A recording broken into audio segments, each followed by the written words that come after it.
All right, welcome everybody. Thank you so much for joining us today. All right, we are here to talk about cash flowing, boring businesses and how to acquire them, potentially using retirement funds. Here at Sense Financial, that's what we do. However, just to be clear, you can do what we're talking about today with or without retirement funds. So, or a little bit of both. It's completely up to you. And I'll introduce our special guest here in a moment. My name is Brett. I am a self-directed IRA solo 401k consultant here at Sense Financial. Excuse me. I will be your host today.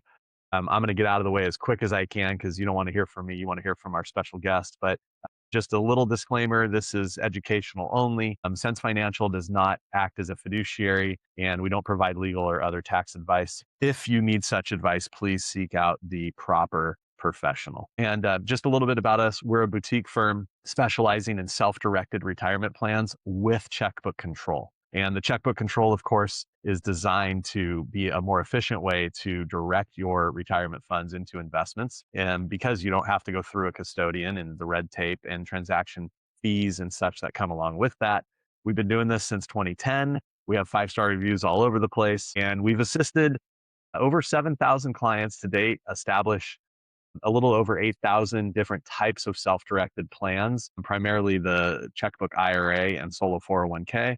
And most of our clients come from referrals, which tells me that our clients love us because that's where most of our referrals come from, is from our existing clients. So please continue to consider us when you're coming across people that might be complaining about the returns they're getting in the stock market, or they just left a job that they had for a lot of years and they have this big old fat 401k plan that they need to do something with. And maybe you can mention, hey, did you know that you don't have to just be in Wall Street?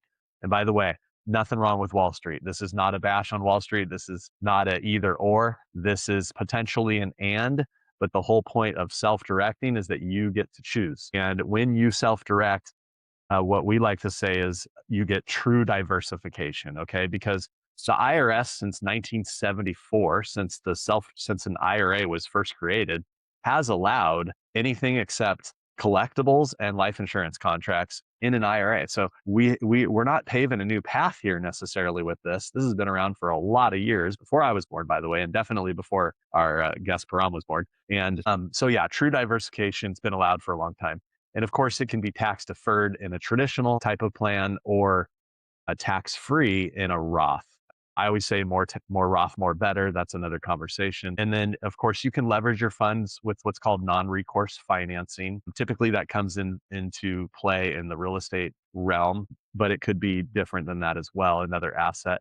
And then we talked about checkbook control. And the solo 401k, honestly, we call it the ultimate retirement plan because it allows you to contribute up to $77,500 if you're over 50, 72,000 under 50 per year per person. So my wife and I, we're part of the same business. We both are in the same solo 401k plan. So if our business makes enough money and we each have enough compensation from that business, we can contribute over. Actually, my wife just turned 50, so she gets the catch-up contribution. So we're well over $150,000 a year potentially in annual contributions, which is way more than a traditional IRA. So that's why we call it the ultimate retirement plan. And then I talked about the unlimited investment options. Of course, today we're here to talk about businesses and what that looks like in your IRA 401k as an option. And then just on the whole point of diversification, Ecclesiastes 11:2 says, divide your portion to 7 or even to 8, for you do not know what misfortune may occur on the earth.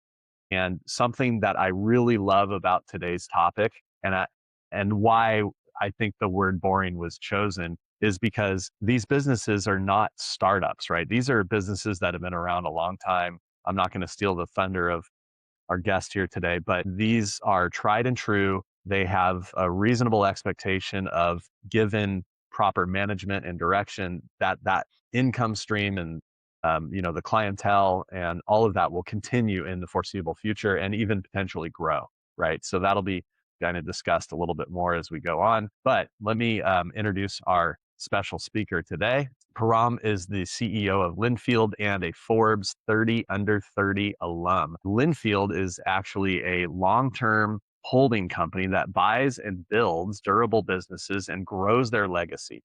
Lynnfield acquires great businesses that are simple, niche, and profitable, and we partner with ambitious entrepreneurial talent to take them to the next level.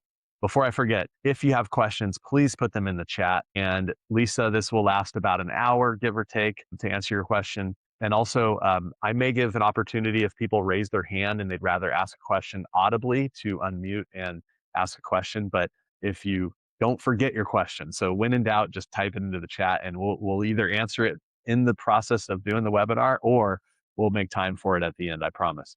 Okay, back to my intro. Previously, Param was the CEO and co-founder of Factory 4, where he made innovative manufacturing execution software used by Fortune 500 companies before the acquisition in 2020. Param also serves as the founder and executive director of the Lotus Life Foundation, which provides medical treatment to hundreds of children with disabilities annually in rural India. Over the last year, the Lotus Life Foundation has screened 17,000 infants for blindness and cured, check this out, 318 of them. So there you go. Pretty cool. Love the philanthropic endeavor there. I'm going to stop my screen share and let Param take over. Param, thanks so much for being here, bud. We really appreciate you taking the time. No, appreciate you, Brett, and appreciate this entire crowd for being here. It's a real honor to have people show up and hear what you want to say. And so I appreciate you guys taking time out of your day to do this. And hopefully I can deliver a lot of value. I'm going to go ahead and share my screen, get started. And thank you for that intro, Brett. I'm going to do a quick re-intro, but you covered a lot of the portions, so it won't take as much time. So just for everybody, right? The topic of today's conversation is how do you generate passive income with cash flowing businesses, right? Now, when we first kind of provided the title and when I actually created the slide deck showing, I removed boring because ultimately I don't think they're boring. I think they're very cool and exceptional businesses, especially when you get into them. But it is a good title over the top of just saying, look, these are your average run-of-the-mill businesses. This is not Facebook being made in a college dorm room. This is the HVAC company down the street. This is the plumbing guy. This is your landscaping business. Or it could be janitorial supply distribution. They're all over the place. It's what runs our country. And so I don't find it boring, but it is not the norm. What I'm seeing in the chat, which I love, is people here also are interested in buying these businesses themselves. So what you'll find in this conversation is I'm going to be talking about passive income, but just for the sake of this audience and what I'm hearing in the chat, I'll also touch on active income and how do you, if you want to buy a business, a bit of how you go about that. And that way I can serve kind of the different needs of the audience here. So ultimately, that's what we're going to talk about. I'm going to go ahead and give a quick reintroduction. Brett did such an amazing job, but very quickly on myself, I grew up in Orange County, started in Orange County, Irvine, California, if you guys are familiar with it. I started, I guess, my entrepreneurial journey with starting the Lotus Life Foundation. Did that in high school, where basically I had a passion to be a doctor. I traveled to India very frequently, and I found a lot of children that had disabilities over there, cerebral palsy, muscular dystrophy, blindness, and started this nonprofit that still exists to this day. So we still do, treatment programs in India. It is my passion behind everything that I do to be able to give back in that way. That ended up taking me to Johns Hopkins, where I was studying to be a doctor. Very quickly realized I didn't want to be a doctor. I had that entrepreneurial bug from the very beginning, and that led me to starting my first business, which was one of those not boring businesses. It was a manufacturing software company where we were working with manufacturers. I was walking their floors. I saw how supply chains and manufacturing worked, but we were building the software on top of that to essentially help them be more productive. We raised venture capital, we grew that, and we sold it. And from there, I got married. I started getting serious about, my assets, my investing, how to frankly be an adult after running as a kid, building a company for so long. And as part of that process, I started to invest in companies. And one of the companies I invested in was a staffing company. And it was a small check. It was a boring kind of staffing business. But that check ended up returning my money 20 times over in 4 years. And that was purely through cash distributions and an excellent manager and me just holding on and just waiting for these checks to roll in. So it made me think about what's the other 90% of businesses that are not tech and that are not the not boring ones and the boring ones, and how do I get into those components? That's how we started Lynnfield, right? And so Lynnfield, just in a nutshell, just for everybody here, we effectively are a permanent buy and hold. We buy businesses from retiring business owners. We acquire them, typically a majority or all of it. And our goal is to run them well into the future. So we're looking for businesses that have durability, that have cash flow, and we're able to come in, improve it, and grow it for a very long time. Later in this conversation, I'm going to present to you guys an actual live deal that we are running currently. It is purely for education purposes and it's for you guys to understand. But if you are interested in learning more about Lynnfield, about businesses as a whole, there's a QR code at the end of this thing. You can scan it. You can talk to me directly as well as my email. So let's talk about where does durable cash flow and equity upside actually come from today, right? So essentially, and I'd love for the audience just to get like a little more interaction and that sort of stuff as we do it. Just drop in the chat like what you guys are investing in today. Like, is it stocks? Is it real estate? Is it bonds? Is it potentially tech startups or something like that? I'd love to get kind of a perspective from anybody as we talk. But basically, where people are typically investing today is they're investing in public markets and real estate.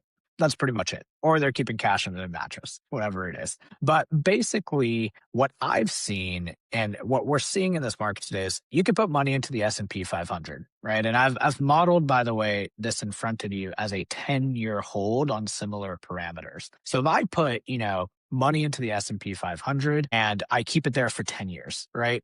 You're going to get basically a 4.5% cash yield year over year. You're pretty much going to double your money over that time. And that's pretty stable. It works. However, the S&P 500, these things have changed over time. It's getting more expensive.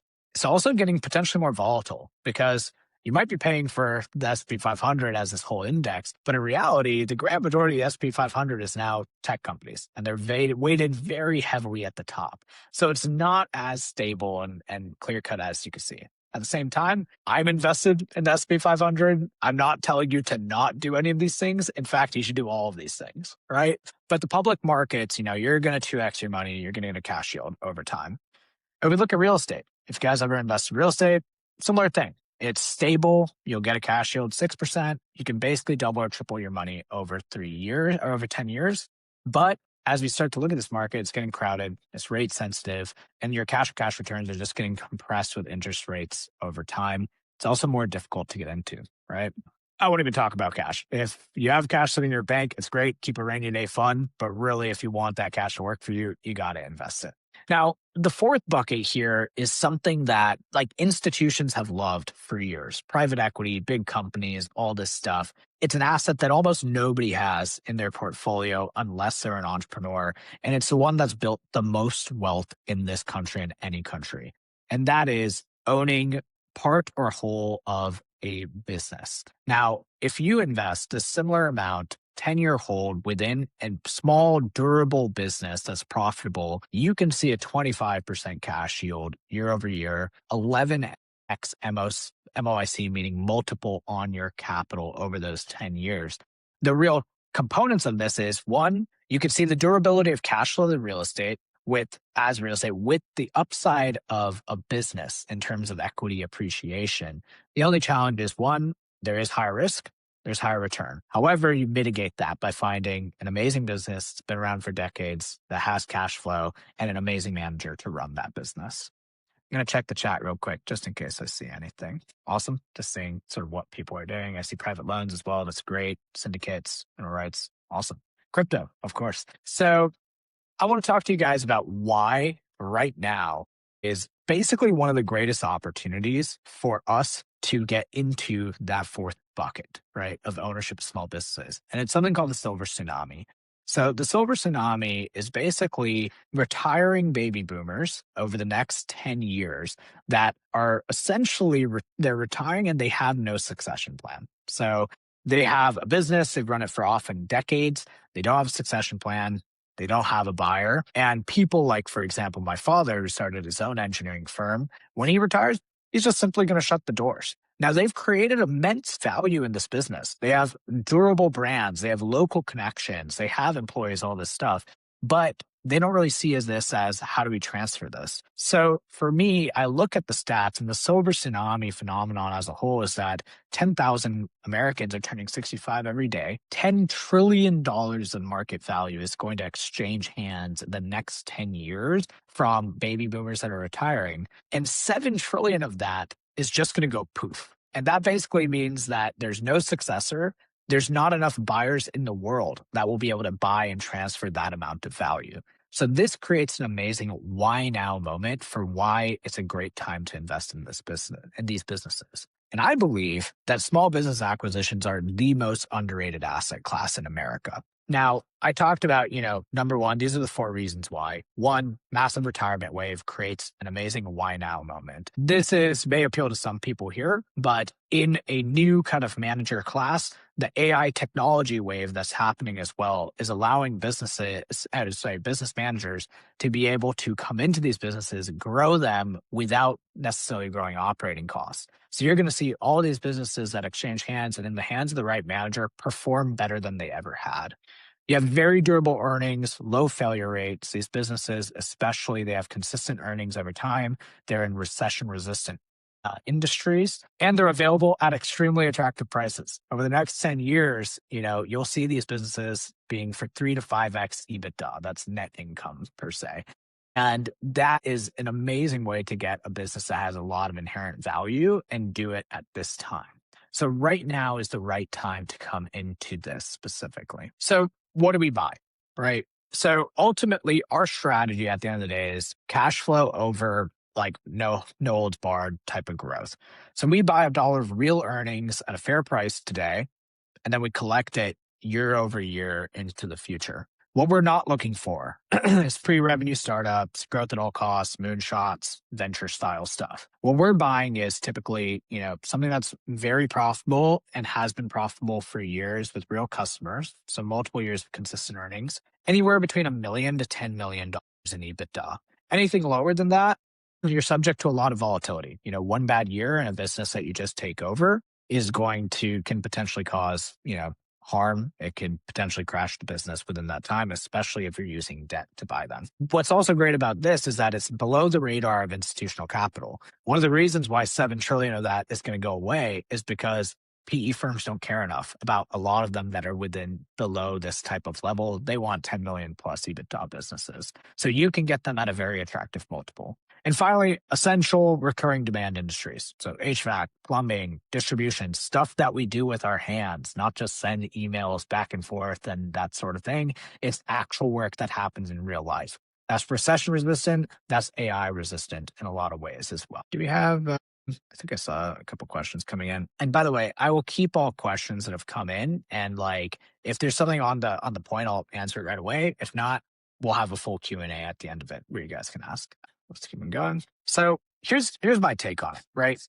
Ultimately, this is up to you and your appetite. When I talk to this group, I'm talking to you all as investors. Now, I know some people in the chat, they're like, I want to buy a business and I want to operate it. And I think that's great. At the same time, even for you, I want you to think about, how do I be an owner, not an operator? Because at the end of the day, you got to treat each of these things like investment. Now, if you are very passionate about dogs and you want to buy a dog grooming business and run that yourself, full power to you.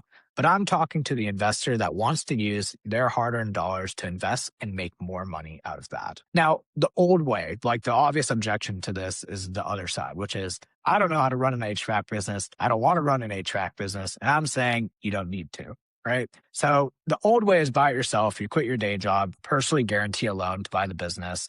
You answer the 2 a.m. call whenever it comes in. That's not passive income. That's not what I'm asking you to do. That's buying yourself a new job. The way that we approach it is, we buy a business, we own equity. You can invest in that equity as well, and a vetted operator runs it. So in our model, when we work, as well as we work with our co-investors, we basically have created an opportunity where the average investor can access a small business acquisition while we essentially run the business day to day, and our co-investors become passive owners by investing as an equity partner. So they're able to generate passive incomes through distributions and then use those to invest again and build a portfolio of small businesses.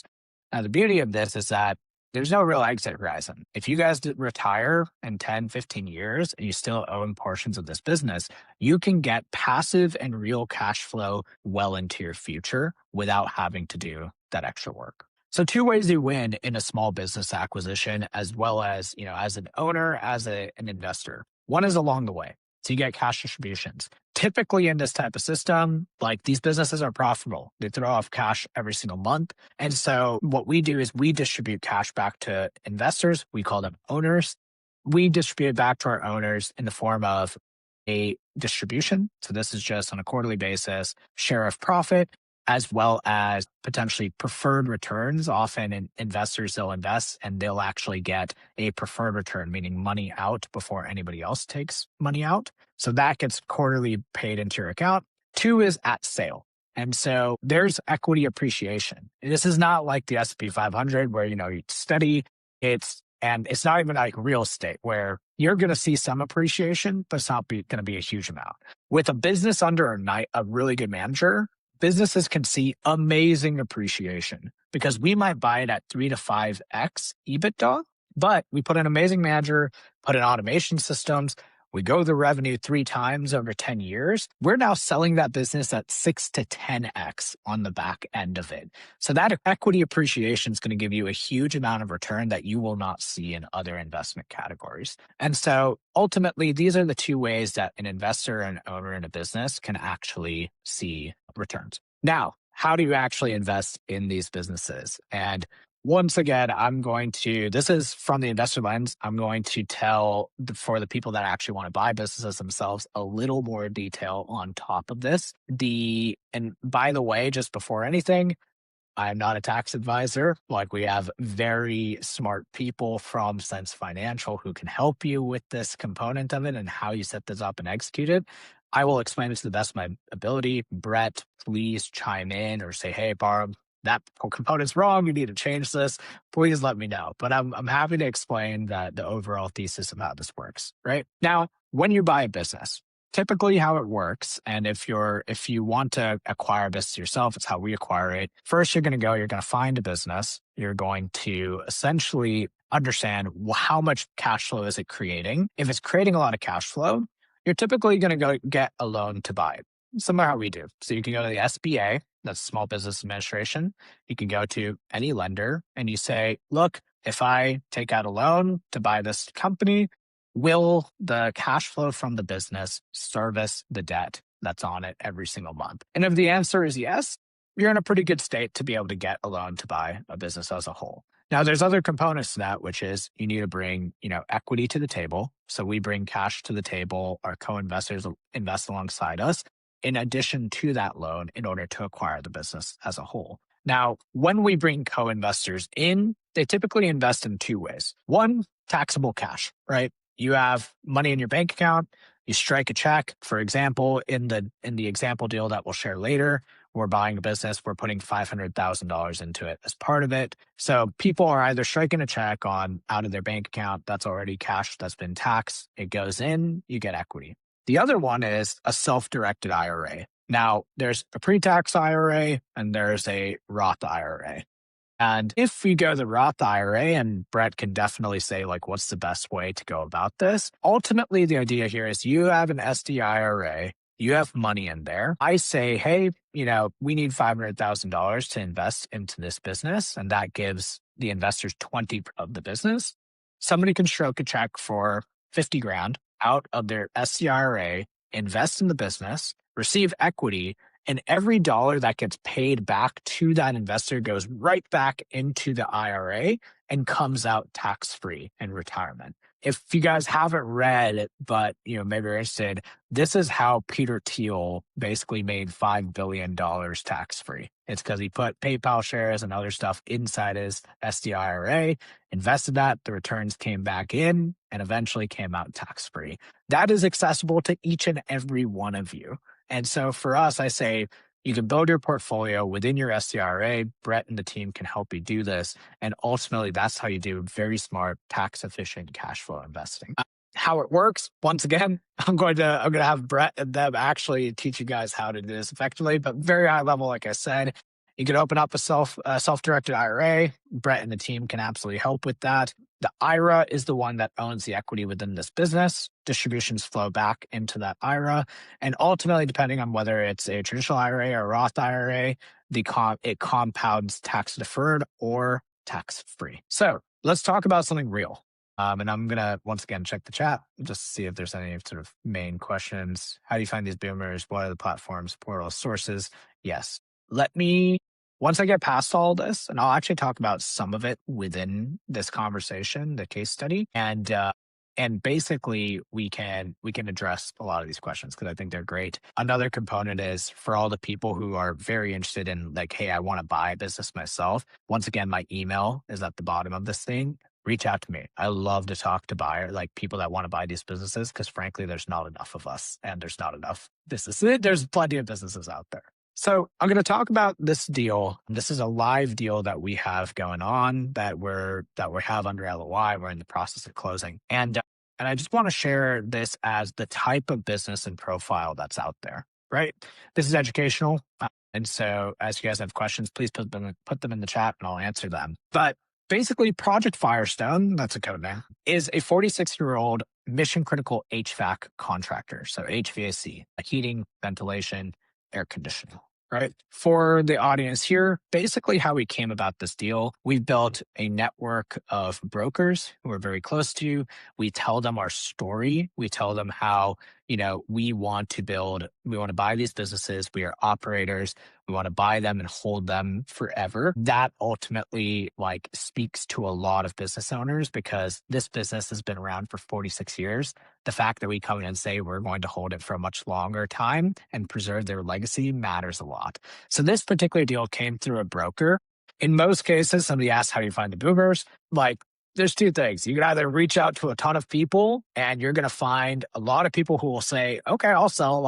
What's your price? But the beautiful thing about a broker, and there's platforms like Axial, Baton Market, you can look up a lot of these, or just broker platforms. BizBuySell is an okay one. But if you go to them, the beauty of working with a broker is the broker makes the business ready to sell because everybody's ready to sell their business. The business isn't always ready to sell. And what I mean by that is business has to be in the right time. Their financials have to be clean. They have to often clean up a lot of the muck of running a 46-year-old business that's not very tight, right? And so we found this through a broker. Now, the great thing about this particular business, and this is just an education for people for how to identify durability and as part of this investment strategy is, we found this business is based in California. And one of the amazing things that we saw was that they are one of two HVAC contractors that are allowed to work on Vandenberg Space Force Base. So this, if you guys don't know, is where SpaceX does the majority of their West Coast space launches. Space is obviously becoming a huge market. SpaceX is IPOing soon. And so they see a very, very long, 10 to 15 years of backlog of new projects happening where people want to, where essentially people where this particular HVAC contractor is going to have work well into the future. So we see that they not only have 46 years of durability and earnings, but they have a very long time frame ahead of them marked by a tailwind of the space industry to say, hey, there's a lot of durability into the future. Now, this is not any home AC business. They do institutional, commercial, blue chip clients. So use the University of California system, Dignity Health, Raytheon. And this is how a deal like this is structured. So in this particular case, you set an enterprise value. In this case, we're seeing a very, very attractive price. So 3.3x the EBITDA. This company has 5.5 million revenue, a million and 0.13 in EBITDA. And when we start talking to investors, and as you talk to investors, as you may want to approach this in the future, this is what we look for. We're buying 90% of this business. The seller is rolling over 10%. That already tells us that the seller has confidence in their own business and in us as operators because he's willing to stay with the business as a whole. We then project out how this business can perform. And so we see that if we raise 500,000 of capital, we're giving about 18 to the business, to investors. Not only are investors going to get a preferred return, meaning 8% of 500K, they're going to get every single year before anybody else makes money.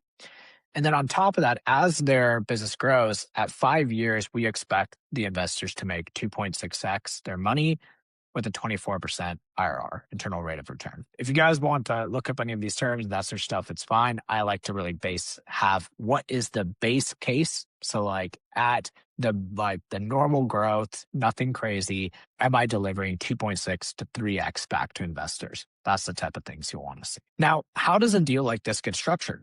So really conservative structure. And for the buyers here as well, you'll see how we kind of format this. But effectively, when we look at the full capital stack, so we're trying to come up with 3.7 million to buy this business. The seller, first of all, rolls over 10%. So that's their little sliver there. We then finance the rest of it by one, taking on an SBA loan. So the SBA gives us, through a bank, a certain amount of money. We then have a seller note. So the seller himself is carrying a loan over 10 years in this case in order to finance part of the exit. And then finally, we raised 500K of LP equity. So I just want you guys to know for a second, right? We're buying majority control of this business for 14% down into this business. This is something that, people can do. And this is savvy sort of deal making within this. Now, how this ultimately looks, and somebody said, 77% debt is high. Ultimately, it's how it pencils out, right? So in this particular case, they're generating enough cash flow that they're covering their debt at 1.8x or higher. A bank will typically want you at minimum to cover your debt at 1.15x. So that means, like 115% of what your debt is per month. They want you to cover that with there. So these guys are covering it at 1.8 to 2x plus. So they have enough cushion in their cash flow that the banks as well as us are very comfortable with that. And the more debt you take, the less money you put down, the higher returns that you get at the end of the day. So while you should be very cognizant of how much debt you're taking on, as long as you create a really strong buffer, and I think it's a minimum of 1.5x the debt coverage, then you'll be in a solid place. So how this is structured, typical deals like this, they'll range from minimum investment of 25K to 100K, depending on sort of who the investor is. This is what we look at. Our ownership structure is we do 72%, the LP is 18%, and the seller is 10%. Because you're sitting under 20% as an investor, you don't have to personally guarantee any of the loans. That's something that sits on the GP in total. And you have the preferred return. You have a quarterly payment. So every quarter you get a cash distribution back into your account. And then typically there's some sort of fees. In our case, we just charge a management fee of 5% of EBITDA. So if we make 100K of EBITDA, we take 5% of that. If we make zero EBITDA, we get zero. And that's just how it works. I like to just show this to people as a whole of just how we've modeled this business. And like I said, if anybody does want to go deeper on this and talk to us about it, we're happy to share more details on this as a whole. But ultimately, I model out for investors hey, if you invested 100K into a business, and I tell people look, it's better to invest across multiple businesses, not just one. And so you can look at this as if I put 100K into multiple businesses of this type of thing. How this looks is, at year 5, year 7, year 10, you can see how the multiple grows. Now, the multiple is growing as a factor of two things. One is the annual cash that you're actually receiving. And so that's cash on cash that you're coming back through preferred returns as well as cash distributions year over year. And then there's also your share of the exit equity. So as this business is growing, creating more EBITDA, growing as a business as a whole, it's increasing in its equity appreciation. So you're going to see massively different returns over time in terms of the actual share of equity based on how long you hold. And so I just like to share this as a way of saying, this is ultimately the type of growth that you can see if you've invested and you invest with a long-term perspective. So here, any questions? And then, cool. I think this will be wrapping up, and then we could do full Q&A as needed. So last piece about us, right, and what we do. And once again, I like to be a resource to anybody, whether it's talking about this, whether you want to work with Lynnfield, whether you want to buy a business on your own. I love talking to people. I love sharing kind of my knowledge on this.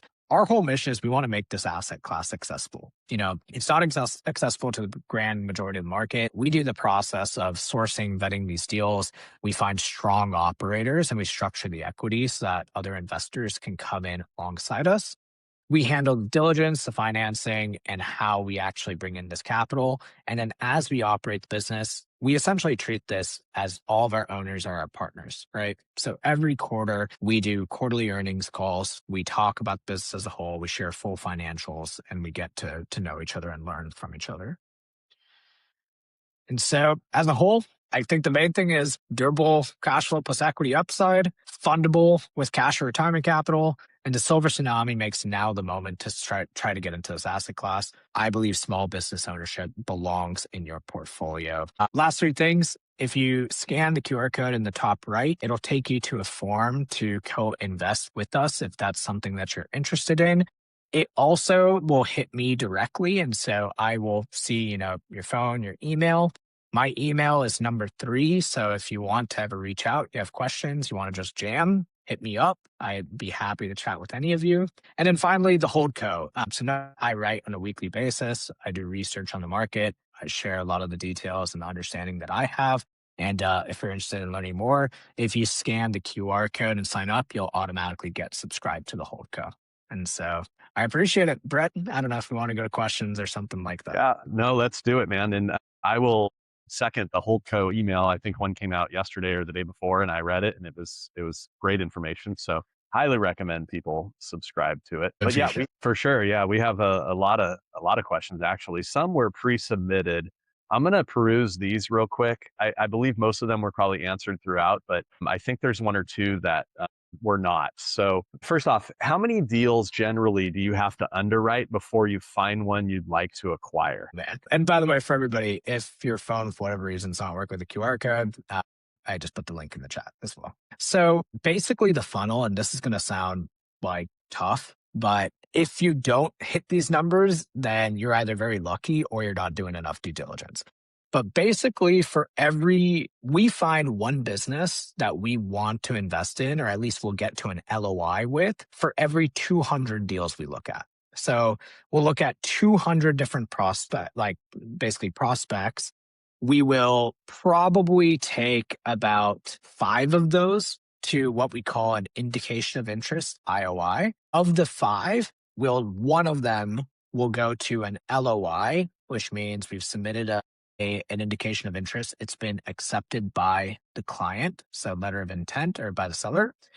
And then once you have an LOI, it's about a 50% chance that it actually goes through. So for this deal that you just saw, a month before we had another deal under LOI that was a janitorial distribution business out of Oklahoma. Amazing fit. Like, we got the deal under LOI. We've talked to this seller, and there was just some seller mechanics in sort of personal loans owned to a company and that sort of stuff that ultimately made him walk away with it. So it is it's not easy to do this and do it well, but ultimately, you're going to see that funnel of 200 things you look at down to 1 if you really want to find something that is investable and worth investing in. Perfect. Thanks. Another question is so a lot of our clients are used to doing real estate type deals, right? Syndication, multifamily, typically commercial, but sometimes those operators, I'll say, don't necessarily plan well. And there's what's called a capital call, right? Is that something that Lynnfield ever has to do with the investors, or not really? Yeah. So not at all. We basically project, and I won't say never say never. Who knows what type of events happen in the future. But the way that we model these businesses is that we buy once, and essentially we rely on cash flow and profitability forever.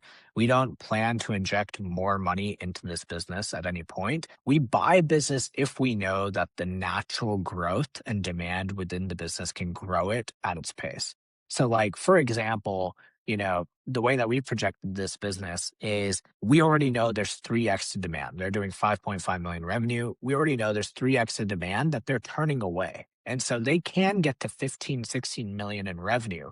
I'm still projecting that they get to that over 10 years. because I want to be ultra conservative of how we deploy cash so that we never have to do another capital call going into this business. And so that's my style of investing. I don't plan to do additional capital calls in the future. And if we do, this is probably one that we take under consideration to say, hey, we will loan money to the company from Lynnfield as a holdco to then use and get us through the thing, preserve investor equity, and then ultimately loan it back if it comes to that. Yeah. And typically those types of capital calls come as a result of a loan going from interest only to fully amortized or something like that. So obviously the lending from the SBA is different than what is being used on real estate deals as well. Oh, absolutely. And when you look at kind of the stack of this, right? You're looking at the SBA and you're saying specifically SBA, but conventional works the same way, where it's like, hey, you have a certain 7 to 10 year amortization period for a loan. You start with kind of just you pay the principal and interest over that time, and you bake in from the beginning model how you're going to pay that off. And then a seller note, for example, is typically subordinated. So you have, 2 years where you're just paying interest on the seller note and then you start paying principal. And ideally, if you have a really long term view and your seller has a long term view as well, for them, it's actually in their best interest to take a lot of their money from the sale over time as opposed to upfront from a tax perspective. And so these are some of the machinations that you can kind of like have in your deal making process in order to make it a better deal for yourself. Love it. Did you want to go through the chat real Yeah. quick and I was gonna say I'll kind of go bottoms up. So Galen, for potential investors, invest in each individual deal. So currently, yes, we just do investments on a deal by deal basis. We've got a significant interest to invest directly in our holding company and get diversity. And it's not something we're opposed to. But frankly, the first kind of 2 to 3 deals that we do with co-investors, we like to get to know them. We like to get to show them the track record on how we perform, because ultimately on a deal by deal basis, you'll get liquidity directly from the companies. But if you invest in a corporation like our holdco, we won't have distributions as regularly as something like this. You have to see the long-term vision for when we IPO or do some sort of tender offer. Now, what we do provide though is at years 5, 7, or 10, if we will launch a share buyback program. So once we get to year 5, we plan to hold this business forever, but our investors may want liquidity. So we say, hey, look, we're buying back $1 million of shares. We either pay our investors in cash, or if they really like what we're doing, we pay them in Lynnfield stock. And so they're able to then appreciate their stock, put it into this, and it's also more tax efficient. Let's go to some other thing. So, Brett, you already answered the question around the solo 401k. Do operators get paid indirectly by you or directly by the company? So, yes. So, if we hire a manager into the business, the company pays the manager. So, when we model this out and we show the banks, we show kind of our investors about how this works, we will typically model not only the manager's comp within that, but also the bonus structure. One of the most important things is we're not only hiring great managers, but show me the outcome, I'll show you the incentive, right? And so for me, it's about creating incentive comp plans where these operators are able to operate on a very long term and deliver returns to us. Lisa, yes, that's so Lynnfield offers investors shares to pull funding together. Correct. So we put money alongside our investors. So ultimately, where we've typically done is we've invested directly off our balance sheet. So our company, as well as our other subsidiaries, have cash flow, and we will invest alongside investors. What we've just found, and me based in San Francisco, I see a lot of people, is that they want access to this type of opportunity. And I was pretty surprised at how overwhelming the demand is to try and get into small businesses. So I said, look, we have the capability. We're doing small minority positions into these investments that we could do off our own balance sheet.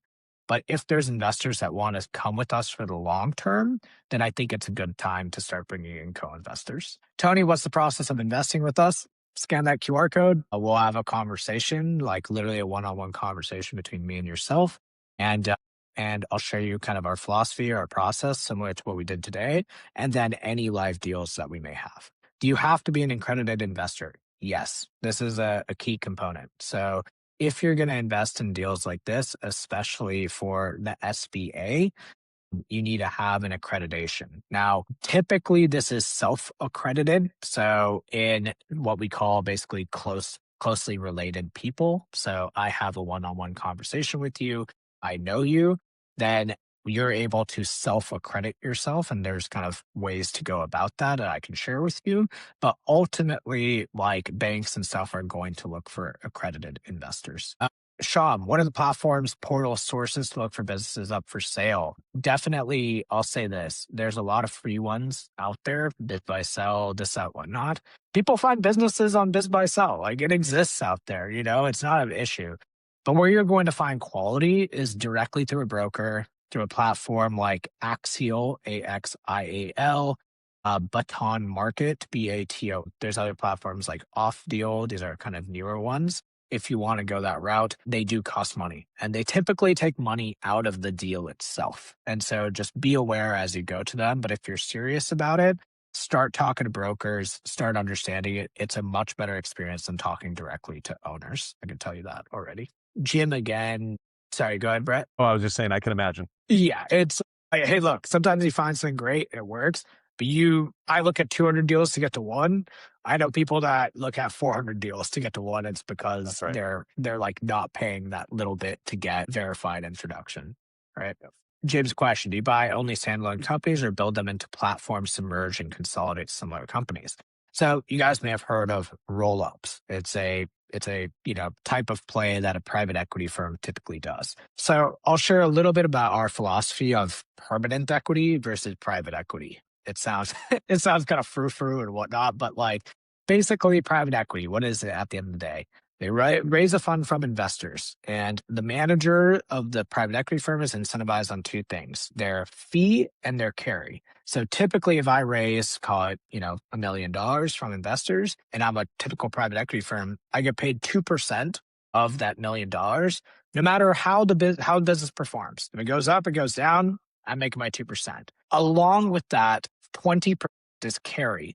So I am expected when I raise a private equity fund, I'm expected to exit this fund within 3 to 5 years typically. So that creates a couple of things. One, it creates pressure on the business itself. So if I go to a person, I'm trying to beat down that purchase price as much as possible because I need to generate a return in a shorter period of time. I'm also trying to do plays such as a roll up. And a roll up means is I buy one HVAC business and then I acquire a bunch of other HVAC businesses underneath it in order to increase the value.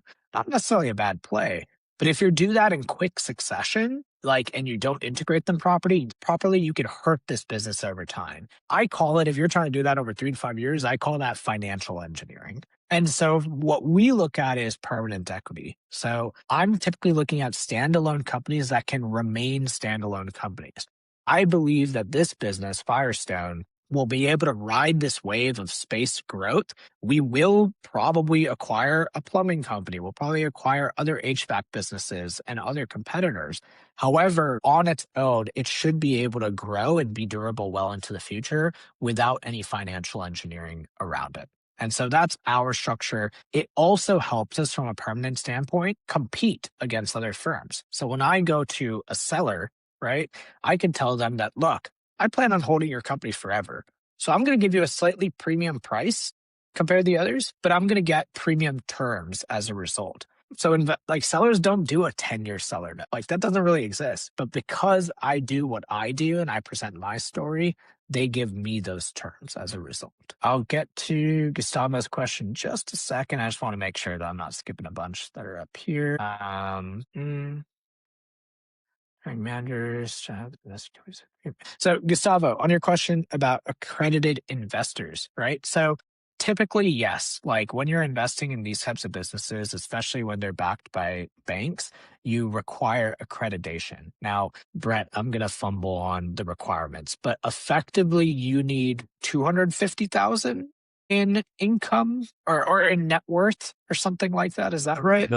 Million in net worth, not counting your Million in million in net worth without the private residence. Exactly. And so retirement funds, this type of stuff or whatnot. I can get the specifics on this particular size of deal. And and let you guys know as needed if like what's required within that. But ultimately, accreditation is like a pretty common thing. You can just look up US accredited investor and the rules around that.